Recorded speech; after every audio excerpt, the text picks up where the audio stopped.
Iran mewajibkan kapal-kapal yang melintasi Selat Hormuz untuk membayar tarif tol dalam bentuk aset kripto atau yuan Tiongkok. Nah, seberapa besar langkah ini memicu ketidakpastian baru terhadap perdagangan minyak dunia yang selama ini menggunakan dolar Amerika, dan seperti apa pula upaya ini akan memperumit konstelasi ekonomi global dan domestik.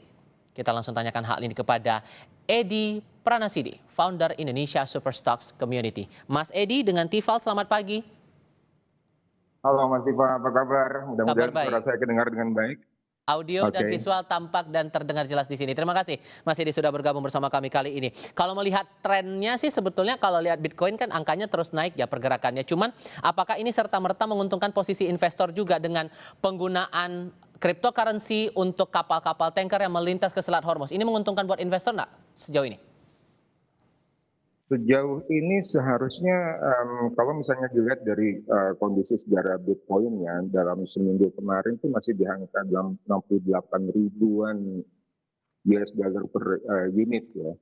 Kemudian setelah serangan Iran atau Iran kemudian menentukan tarif tol dalam Bitcoin, kemudian juga stable coins, kemudian juga dalam yuan, artinya kondisi ini memperbaiki sentimen terhadap Bitcoin yang selama ini selalu terjebak di harga antara 66, kemudian sampai 71, 73, kemudian koreksi lagi seperti itu. Tapi perlu juga diketahui oleh semua, kalau kondisi harga Bitcoin itu sangat volatile ya.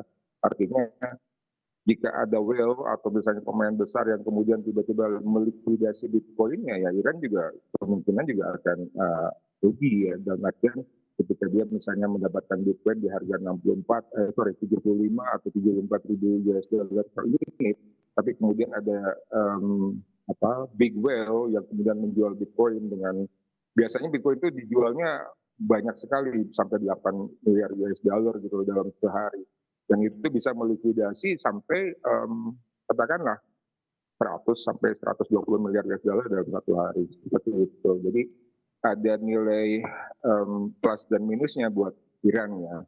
Kalau misalnya menggunakan stable coins, misalnya Iran menggunakan minta dibayar pakai stable coin USDT atau USDC, walaupun misalnya tidak bisa di manage atau misalnya di blok sama UFOK-nya Amerika Serikat, tapi kemungkinan juga ini bisa membuat manajernya USDT atau USDC tertekan oleh memblok transaksi itu.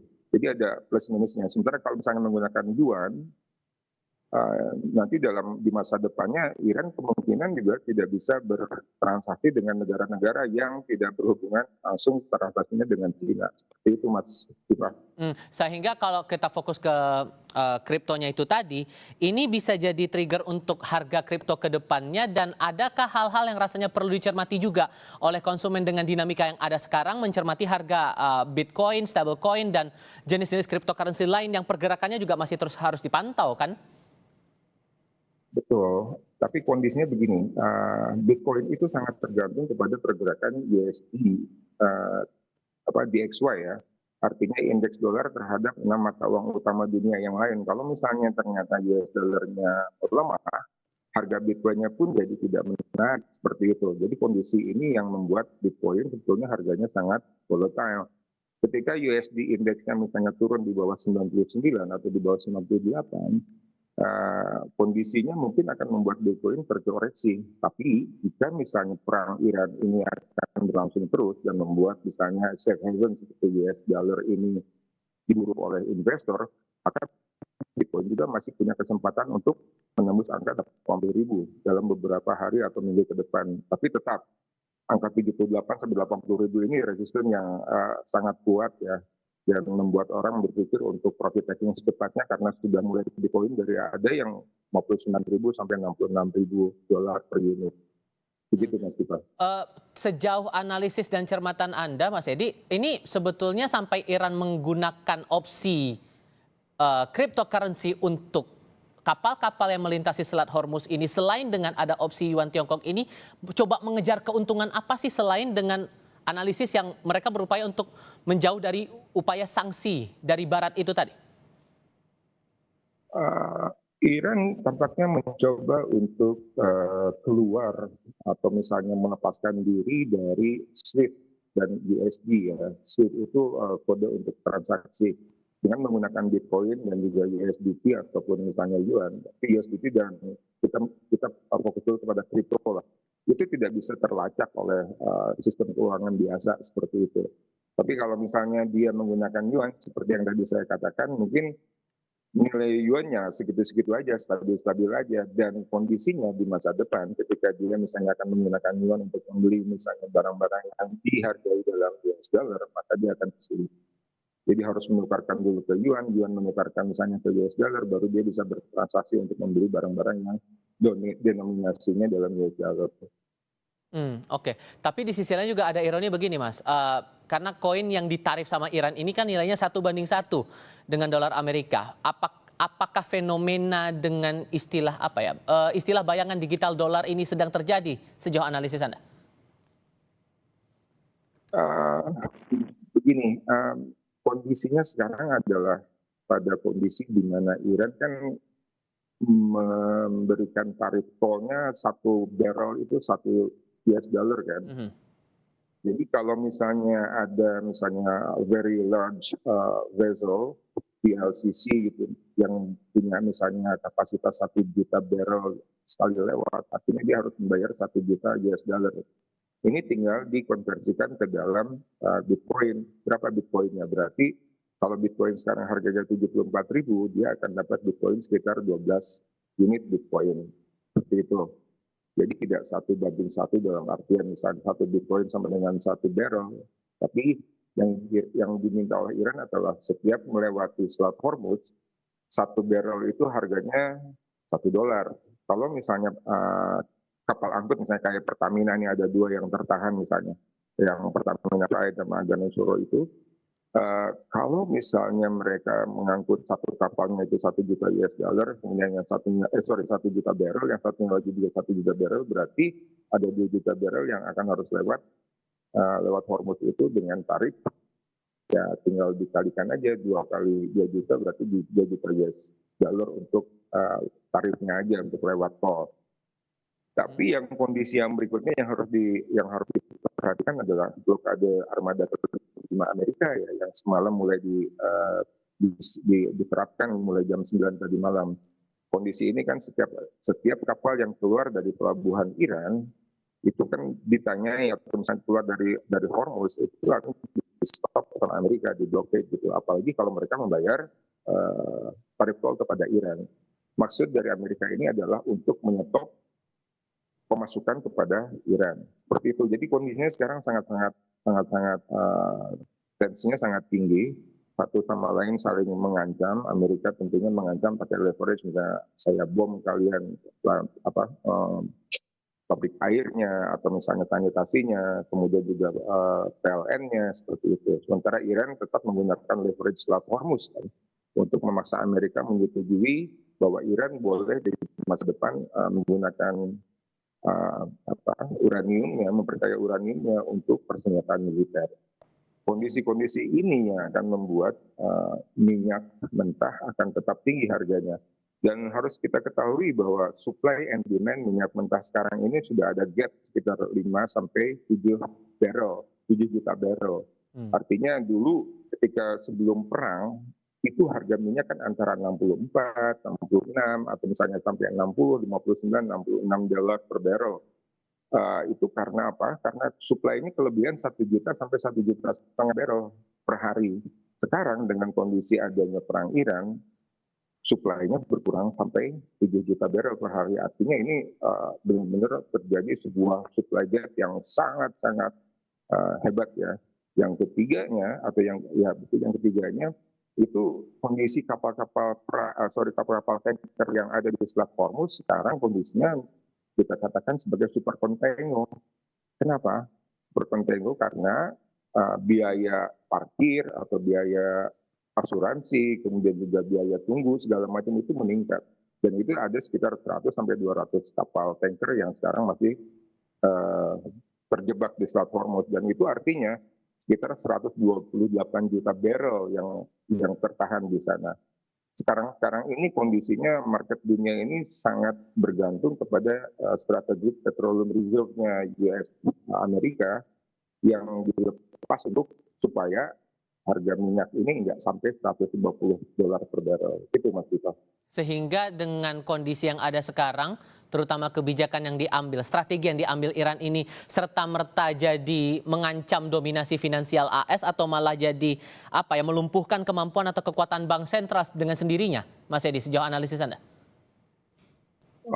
Saya kira kalau untuk sampai mendisrupsi kondisi US dollar tidak akan sejauh itu ya, karena tetap aja US dollar adalah yang dipergunakan hampir 48% di seluruh dunia transaksinya. Dan kondisi misalnya analisa apakah misalnya US dollar akan terjengkang, tidak juga. Karena jika perang masih berlanjut, maka demand untuk US dollar juga akan tinggi. Nah, yang paling penting sekarang adalah bagaimana caranya agar kondisi ini tidak mempengaruhi fiskal APBN kita, gitu Mas Kita. Itu yang paling penting ya, dan juga tidak mempengaruhi misalnya performa atau kinerja dari IHSG. Dengan status blockchain-nya ini sifatnya publik, trace-nya bakal gampang nggak sih kalau dengan sistem yang dibuat sama Iran sekarang ini, Mas? Untuk apa nih maksudnya? Untuk kemudian transaksi itu dipakai menggunakan Bitcoin ataupun juga menggunakan jenis stable coin itu tadi, apakah kemungkinan untuk trace kemudian liquidnya akan sulit, itu masih memungkinkan tidak? Memungkinkan begini, Bitcoin itu jumlah unitnya cuma 21 juta unit. Ini mengapa Bitcoin selalu naik harganya, karena memang unitnya terbatas seperti itu. Sekarang dengan kondisi Iran meminta pembayaran dalam Bitcoin, tentunya demand untuk Bitcoin kan akan meningkat secara logikanya ya. Tapi kan yang harus kita perhatikan lagi, kalau misalnya ternyata unit Bitcoin-nya hanya katakanlah dari $2 juta, kemudian juga setiap hari Iran dapat 20 juta US dollar, 20 juta US dollar itu dapat Bitcoin. Apakah market bisa menampung atau bisa absorb ini atau tidak? Tapi sejauh ini jika melihat perkembangan Bitcoin yang tadi pagi atau misalnya tadi malam masih di atas 1.000 US dollar, sekarang pagi ini sudah 74.000 US dollar. Ini artinya ada pergerakan sentimen ya Mas ya, bukan atau supply and demand, tapi sentimen bahwa ini akan mengurangi liquidity Bitcoin itu, sehingga Bitcoin harganya naik. Oke, dan strategi Iran menggunakan kripto ini sejauh analisis Anda akan dipakai berapa lama? Apakah sepanjang perang ini atau karena dirasa ada untung yang sedikit banyak yang didapat Iran akan bisa lebih panjang jangkanya untuk mereka kapal-kapal yang akan melintasi Selat Hormuz ini? Agak sulit untuk memprediksi seperti itu, tapi semua negara tahu tentang United Nations Convention Law of the Sea ya, atau UNCLOS itu. Artinya Selat Hormuz itu adalah selat yang harusnya digunakan secara freely oleh semua negara untuk melewati seperti itu. Dan itu menurut pasal dari 37 sampai 44 Convention itu, Iran dan Oman yang ada di Selat Hormuz itu seharusnya abide by atau misalnya mengikuti atau tidak melanggar aturan seperti itu. Karena pada ujung-ujungnya ketika semua negara merasa dirugikan oleh Iran, maka mereka pun akan bereaksi yang tidak baik juga terhadap Iran. Bukan hanya Amerika saja nantinya.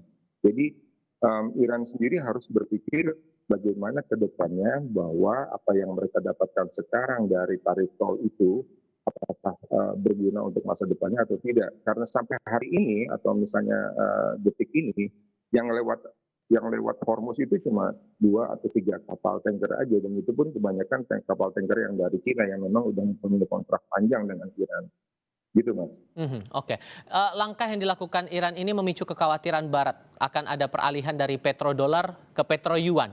Ini bisa terjadi dalam waktu dekat atau malah jauh panggang dari api ini menurut Anda, Mas? Masih jauh Mas. Ini kondisinya dedolarisasi ini sudah berlangsung dari tahun 2019-2020 sejak sebelum COVID ya. Artinya terutama negara-negara yang tergabung dalam BRICS ya, mereka mencoba untuk menggunakan lebih banyak yuan daripada US dollar. Tapi terbentur pada kenyataan bahwa hampir semua barang komoditas maupun misalnya barang-barang yang bersifat bisa dipakai langsung itu kebanyakan dalam US dollar.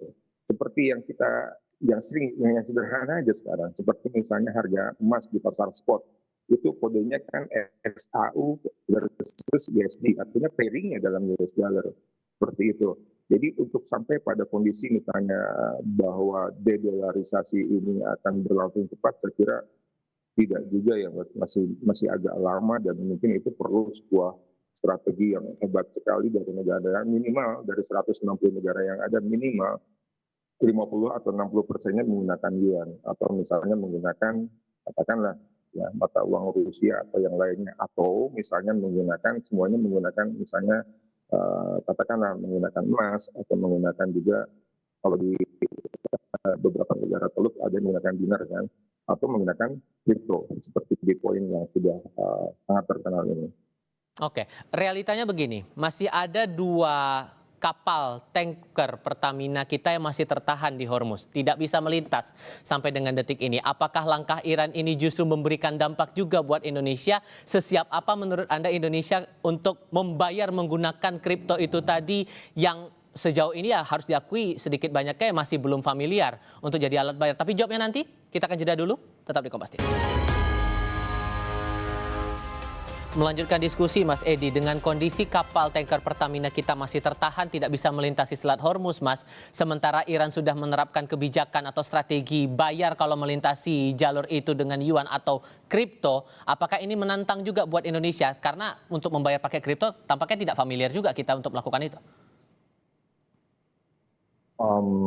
Mungkin kalau untuk kripto kita kesulitan, tapi kalau untuk bayar dengan yuan mungkin tidak terlalu kesulitan ya, karena kedekatan kita dengan Cina juga lumayan ya, seperti itu. Yang kedua, seharusnya pemerintah itu akan lebih komunikatif dengan pemerintah Iran untuk negosiasi agar kapal-kapalnya Pertamina atau yang berhubungan dengan negara lain yang akan datang ke Indonesia itu bisa melewati jalur Selat Hormuz seperti itu. Yang ketiganya tentunya kalau misalnya ini terjadi terus, kita masih dapat alternatif pembelian atau misalnya impor minyak dari Amerika, bisa menggunakan yang tadi strategic petroleum reserve, atau misalnya kemarin Pak Prabowo sudah ketemu dengan Pak Putin gitu dari Rusia, apakah juga Rusia akan memberikan minyaknya kepada Indonesia, tapi tentunya itu juga dengan kondisi transportasinya akan mungkin sedikit lebih mahal daripada misalnya yang datang dari Selat Hormuz. Seperti itu, Mas. Dan ini jadi trigger warning nggak sih menurut Anda, trigger bahwa aturan regulasi soal kripto ini sudah cukup belum? Kalau kemudian kita menghadapi hal-hal darurat seperti yang ini, strategi yang dibuat Iran yang tidak terbayang bahwa akan menggunakan kripto, itu sejauh ini menurut Anda arahnya akan ke situ tidak? Untuk pengambilan kebijakan di negara kita sendiri soal kripto? Soal kripto kita sudah punya Bapepti ya yang mengatur masalah investasi kripto atau trading kripto di dalam negeri. Jadi saya kira tidak ada aturan khusus yang harus misalnya mengharuskan orang untuk membeli kripto kemudian disumbangkan kepada negara, juga tidak seperti itu.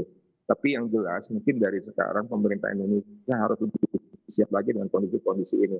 Misalnya menuju kepada safe haven, seperti kalau memang kripto nanti ke depannya akan dijadikan digital currency yang sangat berpengaruh untuk perdagangan, maka pemerintah Indonesia juga harus menyiapkan cadangan kira-kira berapa sih bisa beli BTC atau bisa beli stable coin, misalnya untuk hal-hal yang seperti ini.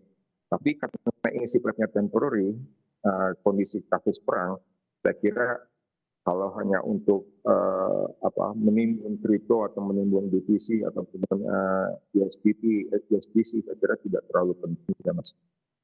Sehingga untuk fokus menambah muatan stablecoin dan yuan ini rasanya perlu ditingkatkankah oleh Indonesia sejauh ini, Mas?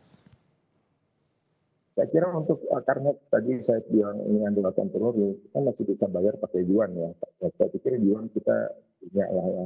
Kita dekat sama China, sama pemerintah China, jadi kemungkinan pemerintah China bisa memberikan privilege-nya untuk misalnya kalau rupiah itu ditukar ke yuan di harga berapa, kemudian nanti dari yuan itu kita bayarkan ke Iran seperti itu. Tapi yang lebih penting adalah negosiasi antara pemerintah kita, terutama Pak Bahlil yang ada dengan pemerintah Iran, termasuk juga misalnya Menteri Luar Negeri kita Pak Sugiono dengan Araghchi, Menteri Luar Negerinya Iran, seperti itu. jika misalnya komunikasi diplomatik ini berlangsung baik, seharusnya kita tidak terlalu banyak mengeluarkan ongkos-ongkos yang lebih besar daripada yang seharusnya kita keluarkan. Gitu, Mas. Oke, sebagai penegasan saja nih Mas, apa benefit dan risikonya kalau kemudian kripto ini dijadikan sebagai alat bayar transaksi komoditas sekelas komoditas minyak dunia seperti ini? Apa benefit dan risikonya? Satu, resikonya kembali kita dihadapkan kepada cyber security ya, di mana kasus-kasus Bitcoin ini sebetulnya banyak ditengarai atau misalnya kripto ini banyak ditengarai dilakukan oleh para drug dealers misalnya, para penyelundup-penyelundup atau pedagang-pedagang narkoba di seluruh dunia seperti itu. Tapi kalau untuk kondisi misalnya bahwa digital currency-nya akan menggantikan fiat currency atau uang kertas, saya kira masih jauh ya. Mungkin nanti setelah 10 tahun mungkin kita akan lihat kondisi ini akan jadi kenyataan atau tidak. Gitu, Mas. Dan sejauh ini Anda membacanya reaksi AS akan cukup intenskah melihat strategi Iran sejauh ini? Saya kira dengan menggunakan blokade, menggunakan armada kelimanya Amerika untuk blokade Selat Hormuz atau blokade kapal-kapal yang mau eastbound atau westbound, artinya ada yang mau keluar atau masuk ke pelabuhan-pelabuhan Iran, saya kira itu jadi semacam senjata yang cukup kuat untuk supaya Iran tidak mendapatkan dana dari kripto atau dari yuan tersebut, Mas. Jadi ini kita ada dalam kondisi saling kunci. Iran meminta tol, sementara Iran juga jika meminta tol tarif itu artinya Iran juga melanggar United Nations Convention of the Law of the Sea yang ditetapkan di tahun 1985. Sementara di sisi lain Amerika juga menyetop ini dengan menggunakan blokade eastbound dan westbound-nya menuju atau keluar dari pelabuhan-pelabuhan Iran. Seperti itu, Mas. Jadi saya kira harus dikatakan agak berlebihan jika misalnya kripto ini akan berlangsung lama ya, atau BTC ini kenaikannya akan berlangsung lama, karena jika nanti celah perdamaian melalui negosiasi nanti ternyata terbentuk antara Amerika dan Iran, tentunya kebutuhan untuk kripto juga akan turun atau tidak sama sekali untuk misalnya menjadi alat bayar komoditi, gitu, Mas. Dan proyeksi Anda seagresif apa kemudian AS akan merespons strategi Iran yang pakai yuan dan kripto ini untuk mereka yang akan melintasi Selat Hormuz ini? Apakah akan lebih agresif lagi atau justru malah ya kebalikannya masih akan wait and see dan semacamnya? Amerika selalu dalam posisi mengancam ya, mengancam dan mengancam. Artinya leverage dia adalah kalau lu nggak membuka Selat Hormuz, saya bom. Itu terus. Sementara Iran menggunakan Selat Hormuz itu sebagai leverage supaya Amerika setuju perdamaian. Kondisi ini kan jadinya deadlock ya. Di sisi lain, Iran juga kan supaya membuka Selat Hormuz itu memintanya, request-nya adalah satu, Israel tidak menyerang lagi Lebanon. Dua, Iran boleh memperkaya uraniumnya untuk persenjataan militer. Kedua-duanya adalah hal yang sulit karena satu, Israel itu bisa dikatakan sebagai adik yang liar ya buat Amerika, dan Amerika sendiri nggak bisa mengontrol Israel. Israel mau ngapain aja Amerika tidak bisa apa-apa. Kondisi ini akan berlangsung lumayan agak rumit, tapi saya berharap bahwa kondisi ini akan segera cepat selesai. Yang kedua, kalau misalnya kita berbicara tentang market global, tampaknya market global sudah mulai muak ya, sudah mulai mengabaikan kondisi perang ini. Rata-rata indeks pasar saham global sudah mulai menguat karena kondisi-kondisi itu harapan akan selesai. Kedua, capek juga ya dengar Trump tiap hari ngomong ngancam seperti itu, atau Iran ngancam balik seperti itu. Begitu, Mas Vito. So, saran terbaik Anda dengan kondisi yang serba tidak pasti seperti sekarang ini, terutama mereka yang memegang aset kripto, apa baiknya nih, Mas? Saya kira kripto itu bisa dijadikan sebagai investment ya, atau investasi, karena banyak analis maupun misalnya praktisi perdagangan kripto atau investasi kripto mengharapkan kripto itu bisa mencapai harga 150.000 sampai 250.000 US dollar per unit, seperti itu. Kenapa? Karena masalah kejarangannya atau liquidity-nya kripto itu sendiri hanya 21 juta unit dibandingkan misalnya katakanlah Ethereum atau misalnya yang lain-lain ada yang sampai 100-an miliar unit seperti itu. Jadi sangat-sangat liquid, tapi juga artinya harganya juga agak susah naik. Yang kedua, kripto itu sudah naik sampai 126.000 harga tertingginya. Jadi kalau misalnya sekarang di harga 74, 75 itu agak di tengah ya, mid term level untuk kripto. Karena mereka berangkatnya di harga 15.000 US dollar di tahun 2014-2015 seperti itu. Jadi kondisi-kondisi seperti ini, kalau tadi pertanyaannya, apakah kripto akan menggantikan fiat? Tidak dalam waktu yang sangat cepat. Apakah kripto akan menjadi basis untuk perdagangan komoditi? Tidak juga. Karena apa? Karena misalnya US oil atau misalnya Brent oil itu masih diperdagangkan pairingnya dengan US dollar, mas, bukan dengan misalnya kripto atau bukan dengan misalnya yang lain. Walaupun dalam perdagangan forex komoditi ada BTC misalnya oil BTC ini, tapi perdagangannya volume-nya atau value-nya sangat kecil per harinya. Seperti itu, Mas Tika. Mas Edi, terima kasih banyak sudah berdiskusi dan berbagi pandangan bersama kami kali ini. Sehat selalu ya Mas, selamat pagi. Terima kasih. Kompas Bisnis berakhir, namun Sapa Indonesia Pagi masih berlanjut dengan laporan lain. Bertemu Putin di Rusia, Presiden Prabowo Subianto berkonsultasi tentang situasi geopolitik dan